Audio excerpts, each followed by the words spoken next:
Just when America has reached a breaking point with division, visionary influencer Danni Benson's I'm Proud of You Sis bro movement taps into the pulse and heartbeat of a culture radically torn. But this loving mom's voice of reason and calm has received national recognition. How'd you balance having your children and always traveling with the Yankee organization? When I became a dad, I said that I would always love like a mother. I feel like I have to try certain things or act a different way because I know some people or some kids. So join Danni Benson as she celebrates her special guests on her show and highlights their gifts and contributions to our world.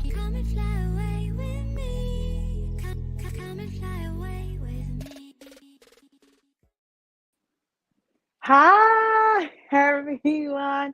Hi, my name is Danni Benson of I'm Proud of You Sis.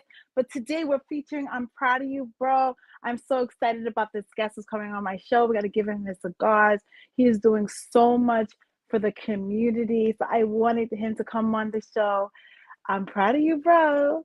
I'm proud of you, bro. So I could give him his cigars. Went to a couple of the meetings that he's had and felt so empowered with him and his team. So I wanted him to come to my show, introduce himself, and let me know what he is doing on Long Island and everywhere nationwide. So I have Marvin Amazan on. He is a CEO and founder of Amazing Strategies. And also he is a project manager of Urban League of Long Island, Urban League Long Island, State of Black Long Island. So basically, I wanted him to come on the show because of the Supreme Court decision that said that you can no longer base your race for college admissions. And it's funny because they said it was based on merit, which I understand, but also there's legacy admissions. So does that get thrown out the door too? Because it's not based on merit, it's based on if the parent went to school or not. And if the parent went to school, does it mean that the kid might be a genius just like the parent or as talented as a parent, or should it still be based on merit? So it was weird because they only specifically said race, which I thought that was kind of weird because they didn't say gender, they didn't say religion, they didn't say other things, they just based it on race. So I wanted Mr. Amazing to come on the show and just kind of break it down to me and how this affects the people in our community. So, hey, Marvin Amazing, how are you? I'm doing well. Thanks for having me. Thank you for coming on the show. So when I first heard about the Supreme Court decision, people don't understand this. I used to work for Ralph Lauren. I used to be a publicist for Ralph Lauren a while ago, and I always felt like I was a token Black girl because in our department, I was the only minority in that department, and it was advertising, sales, marketing, and publicity, which I was fine with it because I was intelligent. I was supposed to be there. It wasn't like they hired me because I was Black or African American. I went to NYU, graduated in 3 years, so I deserved to be there. But I kind of understand why we have so much put into diversity, because what people don't know, they don't know, right? If they're not in my communities, how would they know where to find me to hire me, right? So I thought with college admissions, I thought it helped to bring diversity into the college because you get to think outside the box. And sometimes if you're a homogeneous, you kind of tend to think the same way, walk the same way, act the same way, have the same experiences. So when you get, like, I call it the crayon box, right? If you get different colors in there, it makes a picture so much more grand instead of just having like a white color or a black color. So if we like the Crayola box and we like all the different colors to make this beautiful art, stand out, I don't understand why is it so hard for us to understand that why diversity matters. So just break it down to us, please. I mean, I think you did a phenomenal way of breaking down. I actually like that the color box analogy that you had right there, because I mean it's exactly that, right? If we have the same people in the same rooms having the same conversation, then we don't really get much done, right? Or the same things get done for the same kind of people. And as we look, we typically see that things could continue to go this way for some people, and they stay either stagnant or decrease for other people. And in the world that we're living, it just doesn't make sense, right? As the world becomes more diverse, it's something that's happening. We have to have more representation in these different areas. And I mean, I guess that's a little bit of the fear, because that means that the conference rooms are not going to look the same, or like the school systems don't look the same. So there is a big attack right now on DEI. That's like the pop word in some Your places. diversity, equity, Equity inclusive, and inclusion. Yep. So inclusion. that's like, you can't say that in some circles, right? You gotta Well, use did you hear what other DeSantis keywords. did today? DeSantis told Disney World they, as of today, got rid of the DEI, diversity, equity, inclusive, department. Programs and it's happened like this um all over. And then when we talk about, but I'm still a little hopeful though, because when we talk about the Supreme Court decision, it's something that a certain fraction of the country has been plotting on for a while. And now that they had the opportunity, they went ahead and did it. I'm still hopeful, right? Because although this decision did happen, it's not life ending, right? We still have this is only within the school systems. When we look at the businesses and the different other places where affirmative action has held up, I believe it's going to stay straight and stay right. Do you really think it's Colleges, gonna stay though? Do you really I, I, think it's gonna I believe stay? so. Aren't they gonna It's going use to be this harder. as to get rid As of, like, well, we can't use race so um Yes. for So I believe school, that so why would we race in corporate America? this sets the precedent for that. But what I'm hopeful is that, because we see how this can happen, now we're even more prepared. Whether it's in the streets, whether it's in the schools, whether it's in the court systems, that we're doing exactly what we need to do to make sure that this another decision like this can't happen. And it shows. One of my friends recently showed me like a lawsuit that somebody sent out to like the Fortune 100 companies, pretty much stating this court case in that report, right? So they are coming out of it. This is crazy right people that are looking to pretty much use this as a precedent. But yes, it will happen. It's going to happen all over the country for the most part. But it's up to really us, like advocates, us as lawyers, us as elected officials, to really watch out and make sure that we're doing our part. And if something like this is happening, we're stopping it before it gets through the door. Do people not understand, if this was a perfect world, of course we would not have affirmative action? Do people not understand that there are biases based on their experiences and non-experience? Because sometimes cultures only clash when they go to work. When they go back home, it's like homogeneous depending on where they live. So do they understand why it is? Like, if you have some prejudices or opinions about another race, that might make you not want to hire the person, not even knowing the person, but just based on the color of their skin. Because we're African American, I'm Black. There's no way I can whitewash this. There's no way I can hide who I am. Other cultures can kind of change their last name and they look white, but they could be, sometimes Spanish, sometimes Cuban, sometimes, mixed race. But when you're Black, it's hard to hide that you're Black, except with your name sometimes. Because sometimes I feel like with your name, they sometimes have prejudice against that too. Like if they see like a Absolutely. LaQuisha, no disrespect, guys. Yep. I'm not No, I, giving no I got you. disrespect. But if they see a name that they think is more Afrocentric, they might say, oh, It goes next, bottom just to the by list. looking at the name. So Absolutely. it's not that we want this. It's because we're still not a society that is what the Supreme Court wants it to be, colorblind. We're still not there. It's I think it's a play on words, right? And I think that there are two kinds of people. There are people who are subconsciously racist and consciously racist. And right now, when we talk about what you just spoke about, just kind of just being in the different places and not hiring certain people because of certain things, some of them are just subconsciously, and I think it's our job to make sure that they know the benefits of having a more diverse, equitable, and inclusive workspace, right? A political system, just in opportunities in itself. One analogy that I give, and we're holding ourselves back as a nation, as a people, all together, because when you look at it, this is an analogy I used before, but I'll tell you this one. So when we look at what is it, Back to the Future movie, right? It was like 2020, we're going to be having flying cars. It's going to be great. It's going to be, we're going to be so futuristic. Here we are in 2023, or close to 2024, and the cars almost drive themselves, right? They almost drive, not quite. Yeah. Think that they have it, they almost do, but it's not quite there yet. And they're surely not flying. Although I did see an article not long ago that said they have the That first. they're gonna have flying cars in the next few years.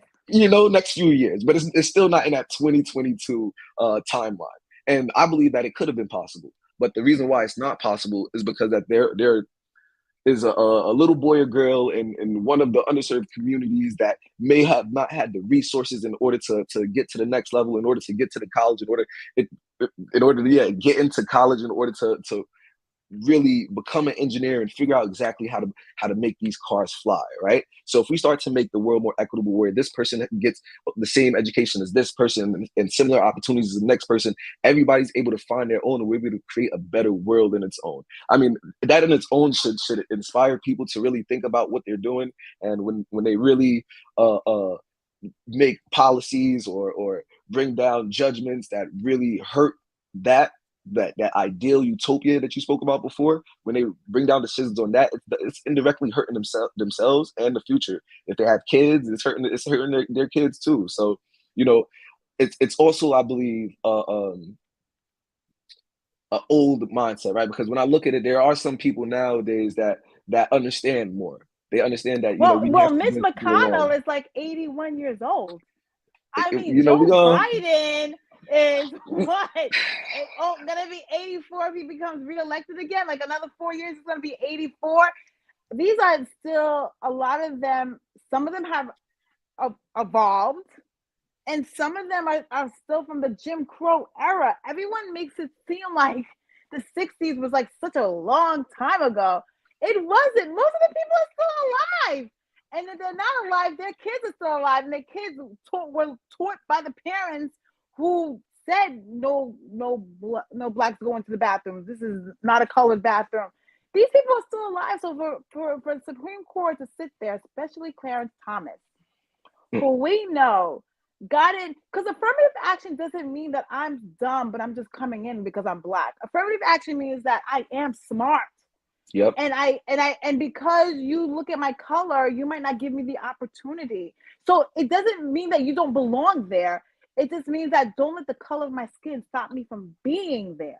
Absolutely. And that is what affirmative action is. People assume like, oh, you just got in because you were black. No, I'm smart. And I just happen to be black, but because I'm black, I might not have those opportunities because of people's prejudices against me. But anything I got in my life is because I was smart enough to get it. Like nothing was ever given to me. And my parents were both Haitian. My parents were immigrants, came here legally in the 70s, worked 2 or 3 jobs to get us the American dream. They bust their butt. They made sure we had the best education possible, because you know how Haitians are. It's all about education. And I'm not going to let the color of my skin stop me because I am smart. I do deserve the job. And because you feel uncomfortable working with me, or you feel like our lifestyles is not the same, then you're going to sit there and take an opportunity away from me and hire someone that you're comfortable with. Yep. That is why diversity matters.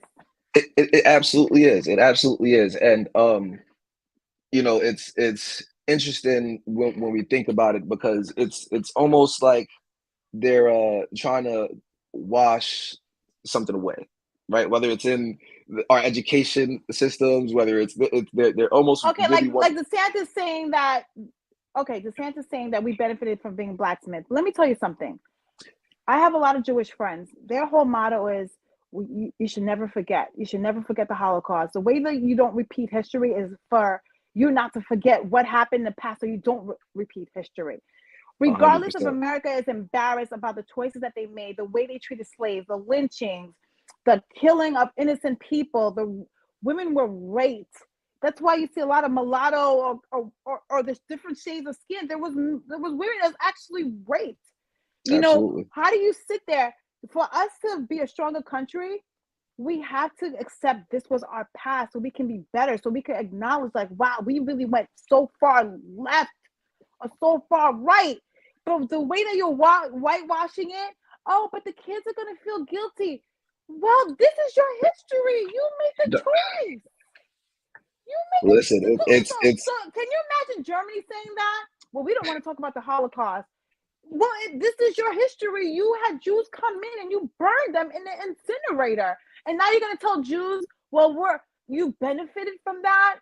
Like, oh, because you got reparations, you benefited from that because now you're in America. And for what? Like, that's ridiculous. Like, no one benefits absolutely. from being enslaved. And I know people say that, oh, other countries enslaved. We're not talking about other countries. We're talking And about United States of America. it wasn't like this. It wasn't like this. Those other people enslaved in other countries have they're still not. We're still dealing with slavery right now. When we look at these other countries, although yes, they may have slaves. We look at long time ago in Egypt, right? They had their slaves, but these are the war criminals and prisoners of war. These are people we took from homes, right? We decided, or not us, not we. They decided to take people from their homes, kill multiple of them before they even get here. Now, once they're here, straight put them through work without pay, no matter what DeSantis wants to say, right? There wasn't beneficial. It was with they had no will in it. They did not want to be here, but to force to be here. And then we're looking at it multiple years later, and families of those people are still feeling it. Descendants of those families, whether they were, and then after, let's go back to the Reconstruction, and when they were trying to do better, right? And they went and they still killed multiple people, right? They drowned a bunch of different towns and really took what they would have considered our for 40 acres example, of Lake renewal. Lanier Yeah, in Atlanta, Georgia. It was a black town that they flooded. There's actually a absolutely. town underneath that lake, and that's why a lot of people won't go swim in that lake, because they feel like the ancestors Ancestors, are yeah, coming in and saying no, not in this lake. Like, for us to be better as a people, we had to admit our wrongs to make this right. absolutely, absolutely. And it's difficult because when you talk about, often when we talk about, I'm gonna tell you the secret, right? Often when we talk about making things right, it comes to like an economic thing, right? Because there's so much that has happened to this time where, I mean, I'm gonna plug the Urban League of Long Island, and I work at the State of Black Long Yes. Island right now. We're doing a 2023 equity report, and the information's still embargoed, but there's a lot of inequities that are happening all over, right? And whatever you feel, whatever you see, it's pretty much what it is, right? People usually say that, y'all feeling this, whatever. No. Now we had the data in 2017. Now we're reading up the data for 2023 to really show all of the different inequities, right? And when we look at that, that's something that stemmed from years ago, right? When we look at Levittown on Long Island, that our military came back and were able to create a middle class, right? And when you look at that middle class, there were no black people in that middle class. That's something that was systematically put in to really mess with some people, right? You're talking about people who were fighting for our country, coming back and just trying to live their lives and trying to make ends meet for their family, right? And not only can they not get jobs in certain places, they can't go into certain places. Now they can't purchase homes in places where they're giving them away so that they can create a middle class, right? So when we look at all of those things lined up together, it's like it's systematic, right? So when we look at the housing problem on Long Island, when we look at the inequities in the utilities, Newsday wrote a beautiful expose about just all of the high cost of living on Long Island. On Long Island, right? On Long Island, it's ridiculous, it's right? real. So I'm gonna send you the link to that, and I want you to take a look. But when we talk about that, a lot of that is due to inequities, where these people are in this school district looks very good, right? Everything is all great, or they're gonna push like all of these not multifamily homes, but apartment complexes into this one area and really condense these areas. Like when we look at those different things, we start to see why, and it's stemming from where we come from, right? And it's systematically put in so that certain people stay in a certain way and certain people do certain things. But what we're doing with the equity report is that we're going to use this as an advocacy tool to show people, hey, exactly what we're talking about. This is it. Here's the data to show it. We're not crazy. We're not. It is. It's not crazy. It is happening. So we're calling all of our advocates, anybody who's really about the mission, about the movement of really making Long Island a more diverse, equitable, and inclusive place. Right, we're going to be bringing it to all of those people to make sure that they have a tool. So when they're speaking, people aren't just saying, you just feel that way. This is not how it is. And so that we can really, really make a difference. I'm hopeful on Long Island, though. I'm hopeful. During this report, we've been doing a lot of interviews, talking to a lot of stakeholders, and just the work that we're doing is phenomenal. It's slow work, but we come from something that's systematic. So we're gonna really break this down to get where we're supposed to get. And with all of the partners and people that are on Long Island right now, especially some of the young professionals that are doing some great things, it's only a couple years, hopefully not more than 10 years till we get to see some type of light at the end of the tunnel. You're gonna see some type of light. You know why I'm hopeful? I love the kids. The kids. But they don't play. The new kids are coming. They know what it is. They have the iPad in their hand. They have the cell phone. You could sit there and ban books all you want. These kids they know how to spell. My kids know how to spell. So I have to really sit there and talk to them before they go on the iPad and go, blah. You know what I mean? So I'm hopeful because the new kids who are coming up, I think they have more of an open mind. We play together. We listen to the same music. We're on TikTok doing the same dances, for goodness sake. And you know what? I think it's the environmental justice that's really showing some of that too. Because when we look at it, a lot of the people who are in power right now, 100 years from now, they're not going to be here. Right. And when we talk about the things we have to do with green energy and those spaces they're looking at this like, hey, this is going to be my world. Y'all about to get out of here. We really have to make a change. So they're really looking out after their own lives, their livelihoods. If in 30 to 40 years down the road, every other day the sky is on fire, you know what I'm saying? How are they supposed to survive and raise kids and create a legacy? And even people who talk about generational wealth, right? And I'm talking about just everybody, and specifically, if we're talking about generational wealth, but we're not doing anything to protect this world that we live on, then what are we really doing? How's your wealth going to? It's gonna end at some point when this world decides to do whatever it wants to do to take care of itself. So it's I also am very hopeful that the young people, the millennials, and so on. I believe we stopped there, right? I believe that's where. There's a lot of older people who's evolved too. No, absolutely. There's a lot of older people that I know, that I meet in the street, that I say hi to at the supermarket. Hi, how you doing? I try to tell people what you see in TV is just a 1% segment of the population. I hate that they see. Like if they see black kids, like I was watching something where black kids were stealing Gucci stuff from the Gucci store in Los Angeles. And they go, oh my God, we're not all like that. Most black people are just boring like me and Marvin Amazan. Like we want the best for our kids. We want them to go to the best schools. We want them to go to sports. We want them to live in good neighborhoods. We don't want to live in a place of crime. But crime, no excuse for crime, but crime also stems with education. Crime also stems with generational trauma and traumas that came from slavery. Because think about it, a lot of African Americans, or most African Americans, built this country without getting paid. Okay, so imagine building this whole country, didn't get paid, you didn't have wealth to pass down. You didn't have the wealth.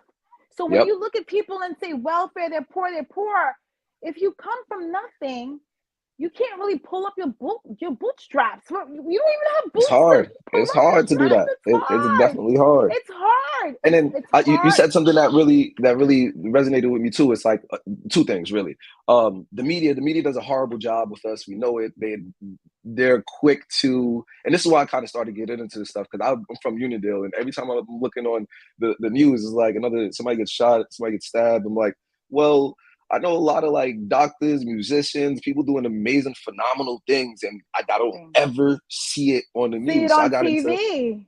No, none of that. So, right, but that's something that's been stemmed in this country forever, right? That's the way that they make the general masses understand. Hey, maybe what we're doing to these people is right. The second thing comes down to that education part and their whole background and things like that. When you look at somebody who is at home, right, a young gentleman who has 4 brothers and sisters, mom and dad may be working 2 or 3 jobs. They're not around, and still they're not able to get things done. God forbid anything happens, somebody gets sick. Now you got to become the number one supporter.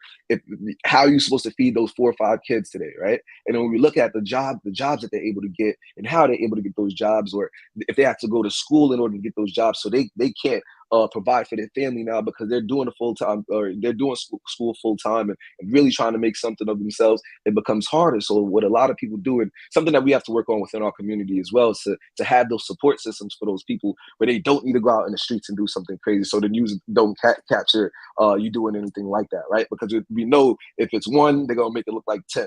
So let's make sure that we have those support systems. We make our mentorship we need the village back. We need the village back. Yo, we were saying that the other day. God. Our village, we're too quick to turn the eye. My son is, what is he about to be? 17 months. I'm like, yo, we need more than just me, because when he's outside, if he's doing something, I would love for somebody to be like, yo, don't do that. This, that, and the third. That's how we grew up. I'm saying I grew up in Brooklyn. It was the whole block. The whole block was our parents. Everyone had permission to discipline, and it was just like, yo, I don't care if you go tell your mother. Your mother and me are on the same page. What you're doing is wrong. And it was, so there was no like, I'm going to tell my mother. And I just miss the olden days on the block. I miss Fox 5 saying, parents, where your children are, because we were running the streets. We were outside, but it was a village. Like every adult was watching the other kids. There was no such thing as like kidnapping or you're afraid for your kids to come out. I miss the village. I miss us helping each other. Like sometimes I wave at my neighbors, but I don't even know. They could be killing people in that house. I've never been in that house. Long Island is tough though. Long Island is tough. Especially in certain places, just a little, and the report shows it too, it's just segregated in some places and too condensed in others. So the places that is not segregated is the places that we aren't in, they're not as condensed, right? And the places that we are in, for the most part, it's very condensed. So I'm gonna tell you what Long Island does, because I live in Long Island. I'm in a really good school district. It's the taxes. They make the taxes this high. They know only a certain amount of people can come in that community. It's like $20,000, $30,000 in taxes. Absolutely. Absolutely, a year. And just taxes. And some people don't even make that. Some people don't even make that in a year right now. So when we look at that, you're right. That's systematically put in to make sure that, hey, you can't go here, whether you wanted to or not. Whether I decided, hey, I want to move to, let's say, Garden City. Garden City is the one that I like saying. Garden City, right? Whether Hempstead is like right there. Like every place in Long Island, I feel like either a highway or a train station cuts it, where you could go on one side and you're like, whoa, and you go on the other side, you're like, whoa, what's like, going on here? Yep. They're like right down the block from each other. There's actually like that hill you go over, and you can feel like you're in another place, and the trees, the overpass with the trees. So it's definitely interesting. And when you make it so that you can't choose where you want to be and what type of resources you want to get or what type of opportunity is going to be there, that is what's systematically making this place less diverse, less equitable, and really increasing the problems that we have in this area, for sure. So for our Optimum viewers, thank you for joining us, and we will be right back with Marvin Amazan. Thank you.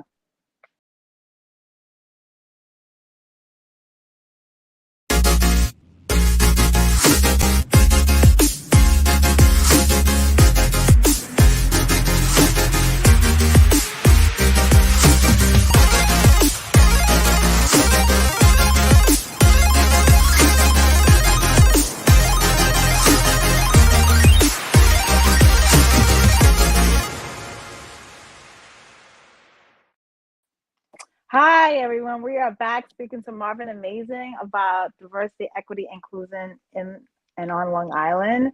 So we were just talking about property taxes. I feel like sometimes property taxes is like the secret redlining of how it breaks down in Long Island. The higher property taxes, the better the school district. Because I guess more of those property taxes are going into the schools. So you have a chance of a better education. Because I've had teachers say, in certain areas, poor areas, their salaries is not the same as if they went to an area where the property taxes are high. I was confused. I thought all teachers, because they were in the teachers union, got the same pay grade, but they said no, it depends on where you go to school at. Yeah. That's number one. Number two, my cousin said education is not equal in this country. She's a principal, and it pisses her off. And that's why she believes in affirmative action, because it's not fair that I'm only able to afford this area. So I might get this education, but your kid might be brilliant, but you don't have the resources or the monies. And another thing, like with your salary too, it's not equal too. I don't know why we don't have equal salary, but depending on races, some races get more money than other races too. Like, I'm gonna jump in and I now know right this for a now. fact. I'm I know gonna this need. for a fact. My friend was like, how they used to say, don't ask people their salaries, and we were stupid enough not to. I started asking. I'm like, what? Yeah. You make that much? And there's You don't reports want on that people now to too. know. There's a They report definitely have about reports that. on that. Yeah, we'll that's going to be in the report. That's one of the biggest things where we even realize no matter I'll get this little tidbit away, right? No matter what type of education level that you have, really, whether you have if two people have the same degree, one type of person makes way more money than the other type of person, easily. I knew easily. it. One of So my cousins is just found this out. She was just like, someone makes $150 an hour. I only make 100, and we do the same thing. Oh God, I can't believe I said 150. She's a PA, by the way, so don't get it. Don't be like, who makes $150 an hour? But she just found out she does the same job, and because of the different color of the skin, this person gets $50 more than her an hour. So that person is able to afford more. That person is able to live in high tax bracket community versus her, because she's just like, well, I don't even make that much after taxes. I don't even make that much. That's a problem. Absolutely is. Absolutely is. 100% of the way. And that's okay. This is how I feel. I hate to. You know how the 14th Amendment said, I think it says everyone is equal. I think we need to come to this groove that salaries should be equal. Just everything should be equal across everything should just be transparent. If you have X amount of years and you do capitalism society, but it's so everything is equal though. hard. If everything is equal, you have to do everything equal. You can't just say it, or how Supreme Court said we envision colorblind, but it ain't colorblind. Okay, it's great that you envision it, but it ain't for real in real life. You know what I mean? So it's just like if the 14th Amendment says everyone is created equal, that means every human is created equal. Doesn't matter the color of my skin, doesn't matter my gender. Even women get paid less than men. There's a gender inequity too. So everyone should just be equal across the board. This has nothing to do with capitalism. We're not saying you can't be capitalistic. We're just saying that everyone should just be equal. Pay should be equal. But I think sentences should be equal too. I think sentences should be equal too. Like the judges shouldn't have, okay, they did this same as this. Okay, you get 10, you get 10. But sometimes if you're black or a colored person, you might get more years. Absolutely. Than someone is white. So when Trump talks about there's two systems, I was like, where you been, Trump? Remember how Trump says there's two systems? Like Joe Biden is not getting in trouble, but I'm getting in trouble. So you not know America is creating power. Don't get in trouble. How does it feel? Whoever is in power doesn't get in trouble. Of course, Joe Biden and his crew are looking out for each other. He's the one that's in power right now. So imagine how Black people feel because we're not in power. Exactly. So when I hear the Sean Hannitys, the Bill O'Reillys talk about equal justice for Trump and Joe Biden, I'm like, yo, this is what we've been saying for a long time. We don't even get that. they don't look at us the same. So our problems are not the same as their problems, right? So we got to work harder to make sure that, and it's interesting how we have to make harder to connect those dots. So when he says something like that, somebody needs to be slick enough or quick enough to make sure that he realizes what he's saying, right? And this brings me to another good point. It's that I went to the National Urban League conferences this past week, and Last weekend. this past weekend, yeah, one of the people were speaking about just kind of how it was a county attorney, young brother, I believe maybe early 30s, and he was just talking about how he's in certain places in Houston, Texas, and he's in these courtrooms, and he's telling it how it is, right? So much so that somebody was like, "Oh, you could just be talking to these white people, however," right? And it's not necessarily that he was talking, let's say, radically or anything like that, but he was talking from a place of, I deserve respect. Right, I've gone through the same schools you've gone through. I've done the same amount of work you've done. You best respect me, if not for just what I am. And he just made another point of saying that, in all of the spaces that we're in, regardless of where we're at or what we're doing, we must continue to advocate for ourselves. One, right? No matter if it's racist, call it out and say it. Right, no matter what, because at the end of the day, if they're going to be treating you like that in the workspace, how are they going to be treating everybody else that they don't have to see every day, right? If they see somebody on the road, how are they treating that person? And that's going to be trickling down to their family, trickling down to their friends, and trickling down to their communities. So regardless if you're in the street, right? Regardless if you're in the hospital, the doctor, the surgery room, the operation room, regardless if you're in the schools, if you're able to speak up, really speak up and advocate for yourself, because at the end of the day, it's going to push the needle that much further. And you know what? As a Black woman, this is how I feel. When I stand up for myself, I'm called an angry Black woman. I'm like, hold up. But when someone else does it, oh, they're advocating for themselves. When I do it, or someone, oh, you're being angry because I'm advocating for myself. I'm calling a spade a spade. Now you're telling me I'm being angry. So this is like the labels that come on. I say, you know what? At the end of the day, you know what I tell my children? Just be educated, where you can speak how you feel, where they can understand.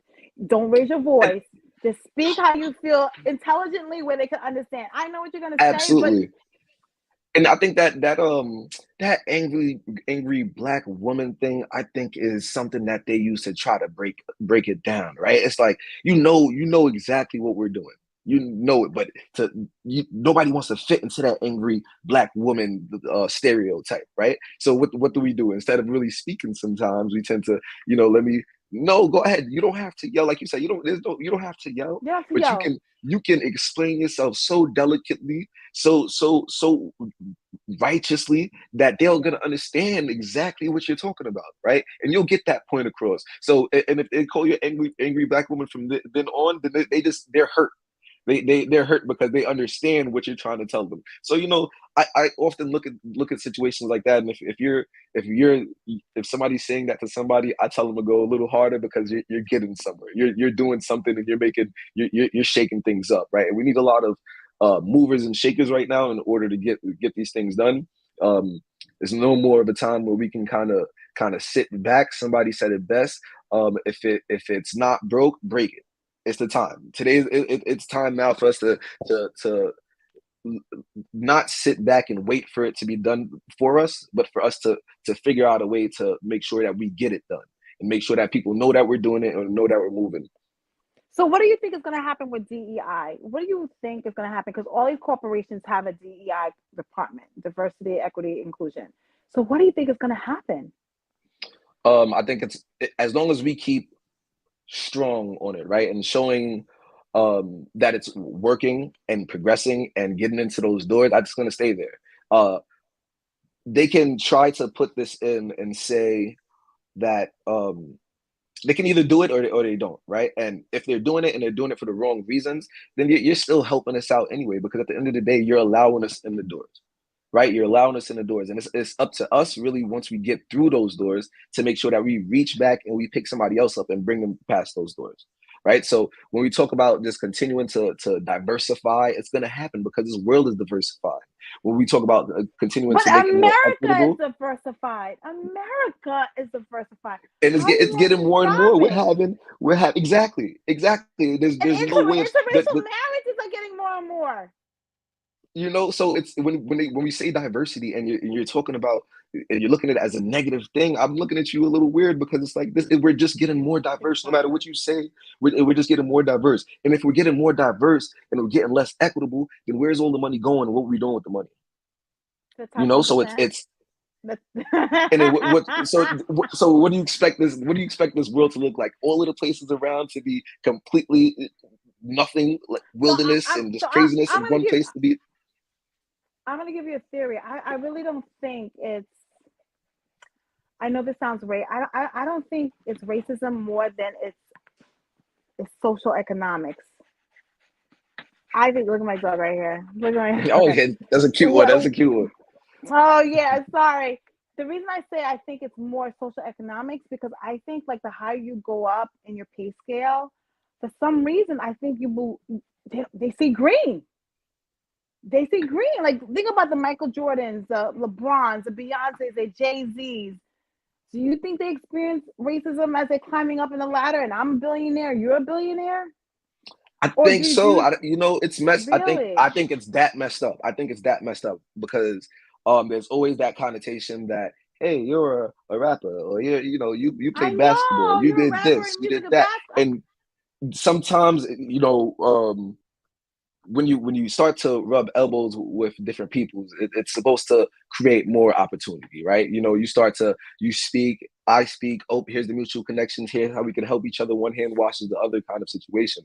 But if somebody genuinely doesn't like you or genuinely doesn't understand what you're trying to do, then it becomes to the point where it's like no matter what you do, no matter what you say, this is how they're going to be looking at it, and they're not going to want to work with you. So I think that they still, some of them still feel that same racism or stereotyping no matter how much money you get. And I think it's I'm hopeful that the further that they get there, the more opportunities that will come for the next people, right? So Jay-Z becoming a billionaire opened it up for more people to become billionaires, right? Regardless of what he went through, what struggles he hit.